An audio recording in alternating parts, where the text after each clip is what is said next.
Nakabili ako ng luya na walang sakit. Kasi pag yan ay may mga nabubulok-bulok, may sakit yan. Karamihang luyang itinatanim ngayon ay may sakit, kaya dapat ay gamuting maigi. At para lalong hindi magkasakit, kinakailangan natin ng abo ng ipa. Abo ng kahoy, abo ng ipa o abo ng kahoy, na ito ay ipa ng palay o abo ng kahoy ay okay yan. Kaya kailangan natin ay plastic o timba, kung gusto nyo timba o paso. Ganito yung aking ginagawa. Naghalo ako ng lupa at ipa, kaya gaganyan ang buhaghag. Ganito lang yung aking ginagawa.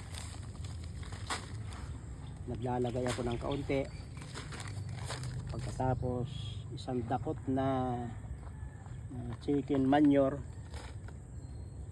tapos ay para hindi ma-infection, lalagyan natin ng ipa. Ito yung pang tanggal ang mga sakit ay yung ipa. At lalagyan na natin ng kapirasong luya, sapagkat yan naman ay maliit, edi maliit lang. Ganito lamang yung piraso na ating ilalagay. At tapos tatabunan uli natin ng ipa.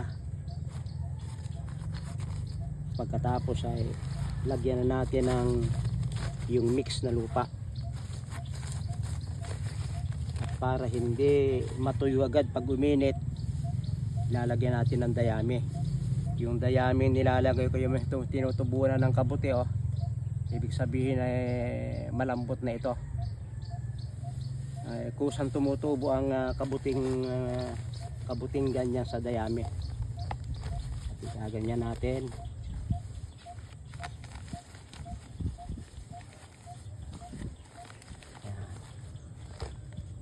Okay. Kaya ako yung nakailang piraso na, oh. Yan. At ang aking ginagawa para matipid sa space, nilalagay ko sa mga puno lang, sa palibot ang puno.